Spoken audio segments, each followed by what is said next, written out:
4월 22일 화요일입니다. 오늘은 출애굽기 39장 1절부터 마지막 43절까지 말씀입니다.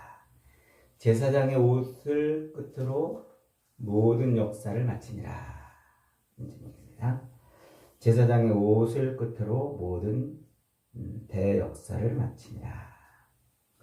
오늘 본문은 드디어 제사장의 옷을 마지막으로 이제 성막을 만드는 모든 일들이 이제 끝났다는 것을 보여주죠.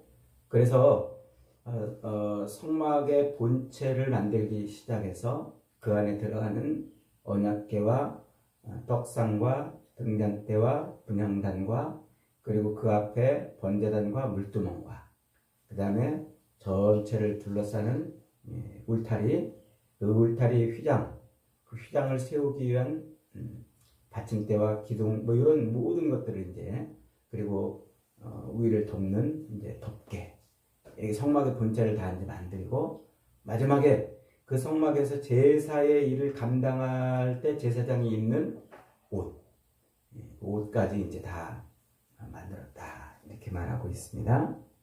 그래서 오늘 1절로 7절은 제사장의 옷에 대한 부분, 이 제사장의 옷을 만드는 이 부분은 28장에서 이미 자세하게 설명을 했어요. 그래서 뭐 그 자세하게 설명한 내용을 오늘 또 이렇게 반복을 하기는 좀 그렇고 그 내용을 자세하게 한번 더 살펴보시기를 바랍니다. 오늘은 그 제사장의 옷의 그 내용 중에서 특별한 부분만 좀 더 첨가해서 설명을 하도록 하겠습니다. 1절로 7절은 이제 제사장의 옷 중에서 이제 에봇을 만드는 것이에요. 에봇은 숄더, 어깨가 없는 어깨 위에 그냥 걸치는 숄더 같은 통으로 된 것이고 위에 이제 양쪽 앞판과 뒷판을 만들어 가지고 위에 어깨에 이렇게 이제 고리를 만들어서 딱 걸치도록 되어 있고 그 어깨 위에 이제 흉패를 붙이도록 이렇게 되어 있어요. 자, 이 에봇을 만드는데 뭘로 만들었어요? 금실에다가 청색, 자색, 홍색, 가늘게 꽂은 이 배실을 정교하게 짰다 이랬어요. 정교하게 짰다 이 말은 치밀하게 만들었다 이 말이에요. 치밀하게. 근데 재미있게도 28장에서는 그냥 금실에 청색, 자색, 홍색 배실을 섞어서 짰다 이렇게 이제 말하는데 오늘 본문에서는 그 금실을 어떻게 만드는지를 토를 달아놨어요. 그래서 금을 아주 얇게 펴가지고 그것을 잘라가지고 그걸 실로 만들었다 이 말이에요. 그래서 그 금으로 만드는 실, 그 실에 다른 실들을 섞어가지고 이제 옷을 만들었다 이렇게 이제 말합니다. 자, 이 금은 뭐를 상징한다고 그랬죠? 변하지 않은 안음과 순수함. 금이 금되기 위해서는 그걸 녹여가지고 불순물을 다 빼내야 금이 금되는 거예요. 그래서 금은 변하지 않은 것과 순수함을 상징하는 그런 금속이라고 그랬죠. 그걸로 이제 다른 실들을 섞어가지고 옷을 만들어 내는 거예요. 자, 오늘 특별히 이렇게 금실을 만드는 방법과 그것을 다른 실들과 아주 정교하게 짰다. 이렇게 지금 표현하고 있는 이유가 있어요. 이 에봇을 입은 이 에봇은 누구만 입냐면 대제사장만 입어요. 제사장이라고 다 입는 게 아니고 대제사장이 입는데 어디로 들어갈 때 입습니까? 성소에 들어갈 때 입어요. 그래서 떡상과 등잔대와 분향단이 있는 그 성소에 들어가고 그 다음에 또 어디를 들어갈 때? 지성소에 들어갈 때 이 에봇을 걸치고 들어가는 거예요. 그게 대제사장의 모습이에요. 그러니까 이 에봇은 이제 가슴에다가 이제 이렇게 보석도 세 줄씩 이렇게 12개의 보석을 이제 붙이는 흉패를 붙입니다. 흉패를 또 이렇게 붙이는데 자, 이 에봇을 그렇게 아주 정교하게 짰다라고 이렇게 이제 표현하고 있는 이유는 뭐냐면 이 대제사장의 옷을 입은 예수 그리스도. 예수 그리스도가 우리의 대제사장 되신다고 그러잖아요. 그 대제사장의 에봇을 입은 대제사장의 모습을 지금 설명하려고 그러는 거예요. 그 예수님의 그 대제사장 되심, 그분의 무엇을 설명하려고 그러는 걸까요? 그분의 신성과 그분의 인성, 완전하신 하나님의 성품인 신성과 완전하신 인간이 되신 그분의 인성이 아주 정교하게 이렇게 결합되어 있다. 이것을 지금 말하는 거예요. 그러니까 예수님은 말씀이 육신이 되어 우리 가운데 오신 분이라 이렇게 말하잖아요. 말씀이 육신이 되었다 이 말은 말씀이 육신으로 변했다 이 말이 아니고, 혹은 말씀과 육신이 또 이렇게 혼합이 돼가지고 섞여가지고 하나가 됐다 이런 말도 아니에요. 하나님의 이 신성이신, 하나님의 성품이신 그 신성과 그리고 인간의 성품인 그 인성, 이 두 본성이 완벽하게 결합됐다는 거예요. 정교하게 금실과 각 실들이 정교하게 짜져가지고 아주 그렇게 옷이 만들어지듯 에봇이 만들어지듯 그랬다는 거예요. 그래서 우리가 이제 앞에 우리가 기독교 강의 공부했었잖아요. 거기서 그리스도의 그 중보의 사역을 이제 공부할 때 그리스도는 신성과 인성을 가지고 오신 분이라고 그랬죠. 그 두 본성이 완벽하게 결합되어 있다는 거예요. 어느 것 하나 모자란 것도 없고 넘치는 것도 없고 이렇게. 그래서 예수님은 신성과 인성이 완벽하게 연합되고 통일이 된 그런 분으로 우리에게 오신 거예요. 그러니까 완전하신 하나님이시면서 완전하신 인간으로 그렇게 오셨단 말이에요. 그래서 영이신 하나님 앞에 죄인인 우리를 대신해서 중보자로 서실 수 있는 분이 예수님인 거예요. 완전하신 하나님이시고 완전하신 인간이기 때문에 그래요.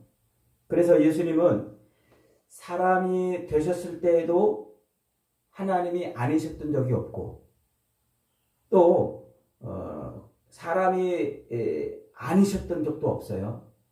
그러니까 완전하신 하나님이시면서 완전하신 인간으로 이 땅에서 그렇게 자기에게 주어진 대제사장의 사역을 감당하셨다. 그걸 말하고 싶은 겁니다. 그래서 예수님은 지금도 대제사장으로서 우리를 위해서 간구하고 계신다고 히브리서에서 그렇게 말씀하고 있지 않습니까? 그래서 예수님은 완전하신 하나님으로 완전하신 인간으로 우리의 중보자가 되실 수가 있는 겁니다. 이게 지금 금실에 청색, 자색, 홍색 배실을 정교하게 짰다 이렇게 말하는 의미인 것이죠.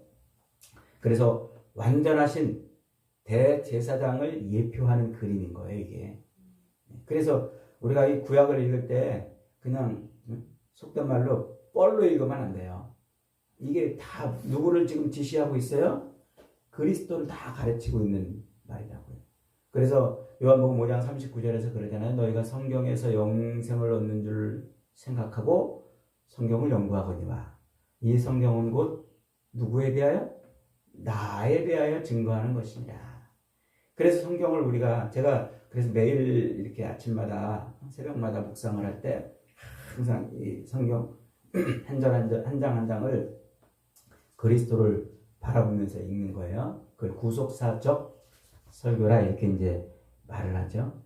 이 대제사장의 옷을 이렇게 만드는 것도 그분의 완전하신 중보의 역할을 지금 우리에게 설명해 주려고 그러는 거예요. 자, 그리고 이제 이 에봇은 어깨에 고리를 만들어서 어깨를 탁 이렇게 이제 결합을 시켜가지고 거기에 이제 패를 이렇게 올렸다고 그랬죠. 그 패는 양쪽에 두 개씩 올렸는데 거기다가 이스라엘 지파의 이름을 새겼어요. 그래서 두 개를 거기다 이제 올렸는데 그렇게 호마노 보석이라는 보석에다가 이스라엘 12지파의 이름을 쫙 새겨가지고 올려놨는데 이게 뭐를 의미한다고 그랬죠? 28장에서 설명드렸죠? 이스라엘 백성들을 짊어지고 가시는 예수님의 모습인 거예요. 백성들의 죄를 짊어지고 가는 거예요.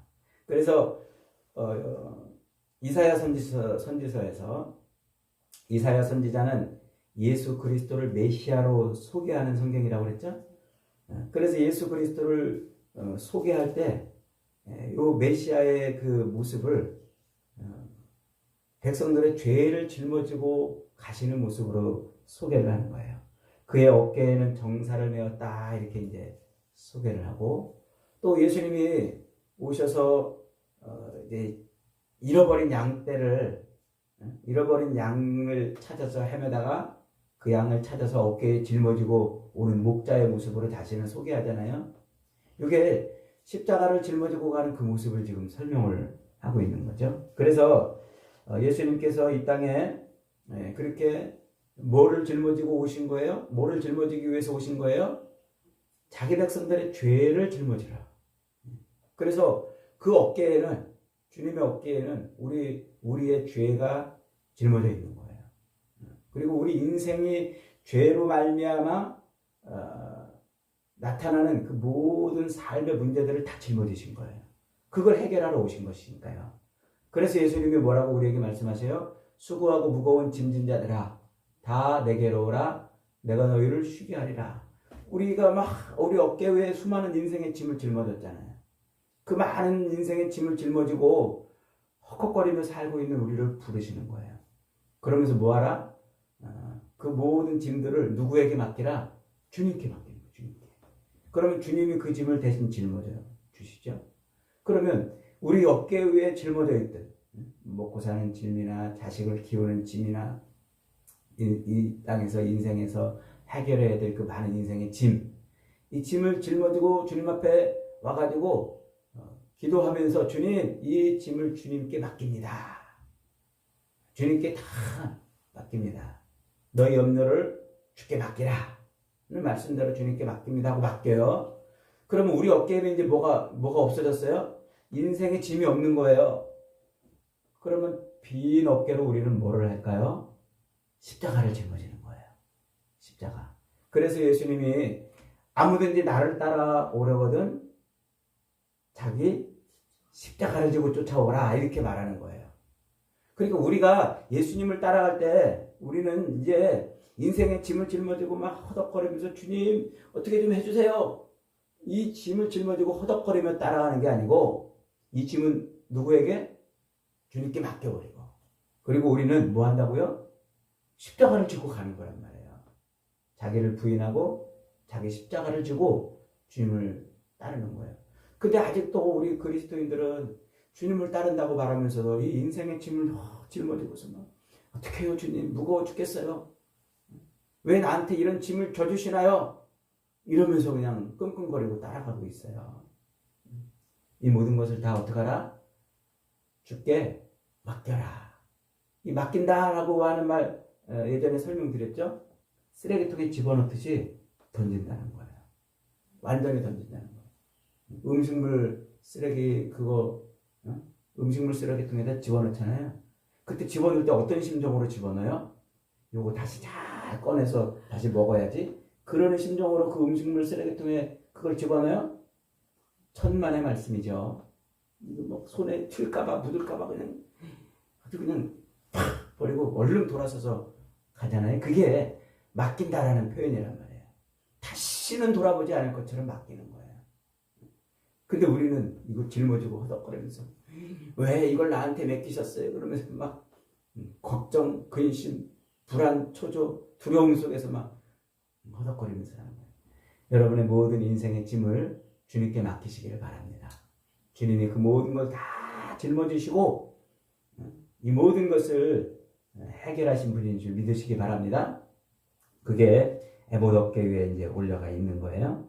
자, 그 다음에 이제 에봇을 만들고 흉패도 만들고 이스라엘의 그 각 지파의 이름을 하나씩 새기는 보석을 이제 이렇게 만들어 가지고 그 가슴판에 붙인다고 그랬죠. 이걸 흉패, 흉패라고 그랬어요. 가슴에 붙이는 거. 또 예수님이 어깨 위에 우리 인생의 모든 것을 짊어지고 가실 뿐만 아니라 우리를 주님의 가슴에 품고 가시는 거예요. 그래서 대제사장 되신 예수님은 우리 하나하나를 다 가슴에 품고 하나님 보좌 앞으로 나가신단 말이에요.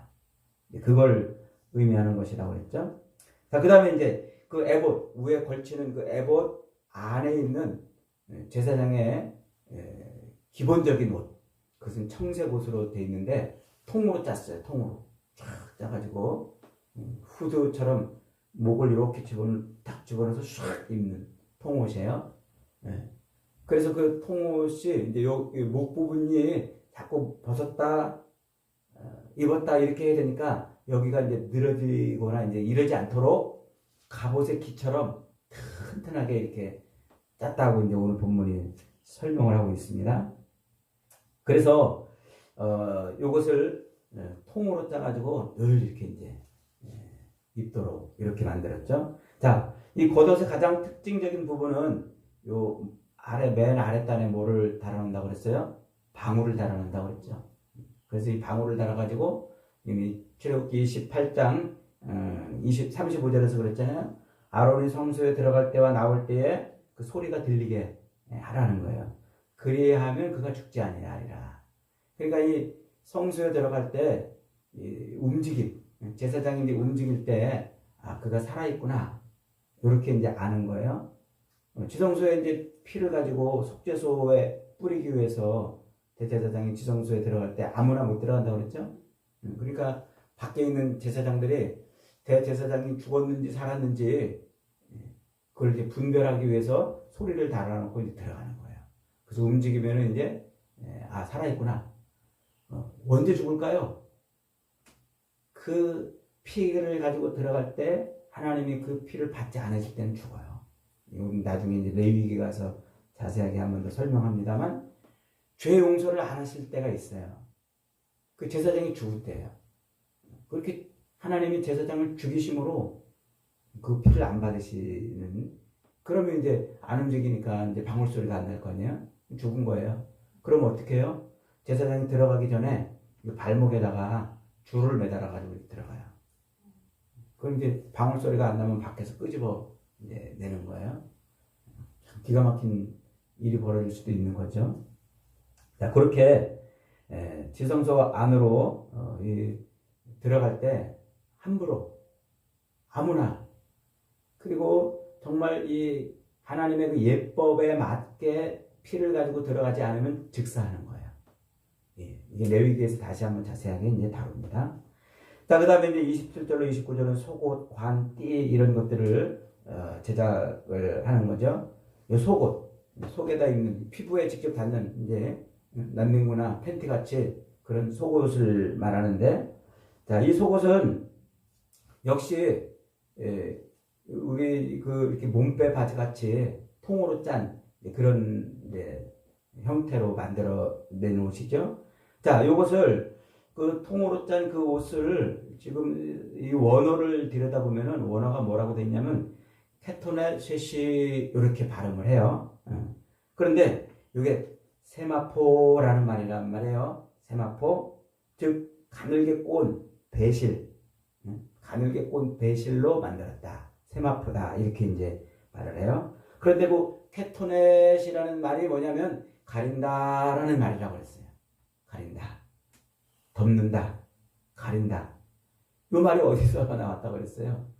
창세기 3장에서 하나님이 아담과 하와가 풀잎으로 자기들의 부끄러움을 가릴 때 그 풀잎을 벗겨내시고 가죽옷을 입혀주시잖아요. 그 가죽옷을 덮어주시는 그 모습이에요. 그래서 하나님께서 그 가죽옷, 케토넷 가죽옷을 그렇게 입혀서 가렸단 말이에요.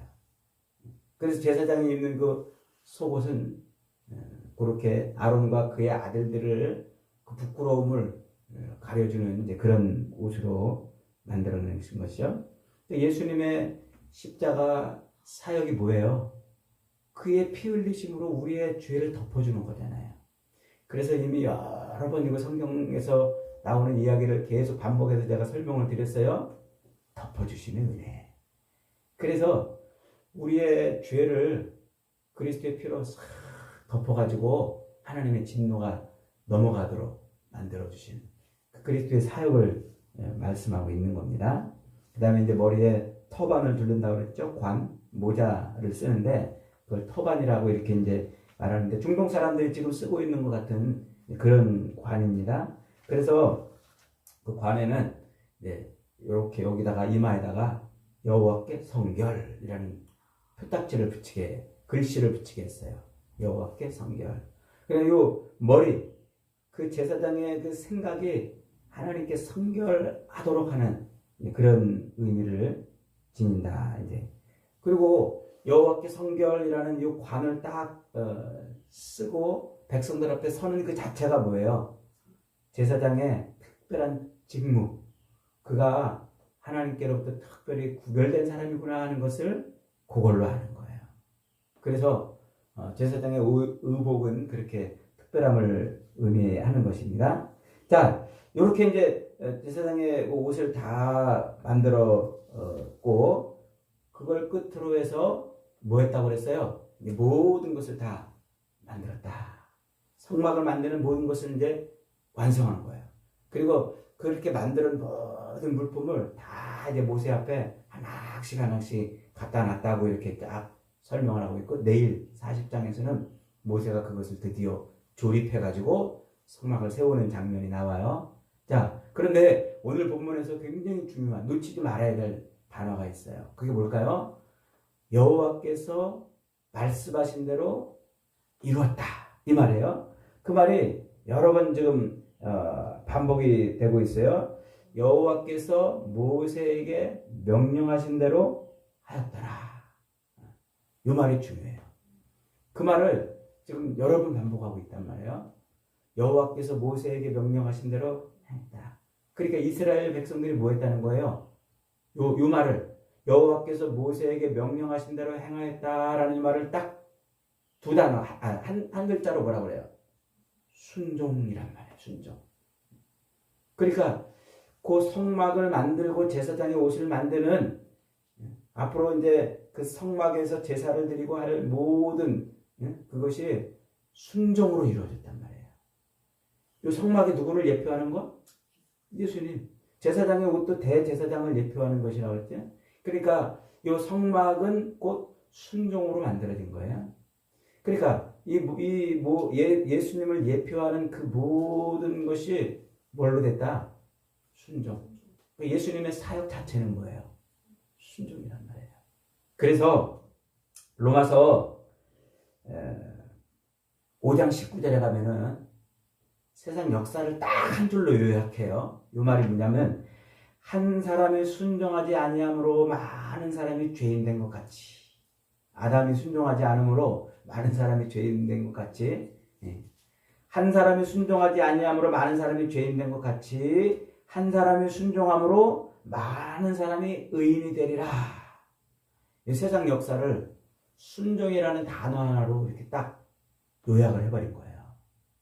그래서 예수 그리스도의 사역은 뭐라고요? 순종이란 말이에요. 순종. 그래서 이 순종은 성경 전체를 관통하는 중요한 단어입니다. 그래서 사무엘상 15장 22절에서 그러잖아요. 순종이 제사보다 낫고 듣는 것이 수양의 기름보다 나으니라. 예수 그리스도께서 자기 백성들을 구원하시기 위한 하나님의 그 말씀에 뭐 했단 말이에요? 100% 순종했다. 순종. 그래서 예수님이 이 땅에 오셔서 순종하는 종의 모습으로 등장을 하고 자기 백성들에게 순종을 해야 하나님의 영광을 볼 수 있다고 해요. 그래서 갈릴리 가나 혼인잔치에 가가지고 자기 때가 되지도 않았는데 종들에게 물 항아리에 물을 채우라고 그러잖아요. 그것은 율법대로 사람들을 씻는, 정결케 하는 그런 예법을 하기 위한 물인데 그 항아리에다 물을 갖다 넣어라. 그리고 떠다 갖다 줘라 그러잖아요. 손 씻고 발 씻는 물을 떠다가 갖다 주래요. 근데 어떻게 했다고요? 사람들은 그 포도주 맛을 보고 훨씬 더 맛있는 포도주를 갖고 왔다고 칭찬해요.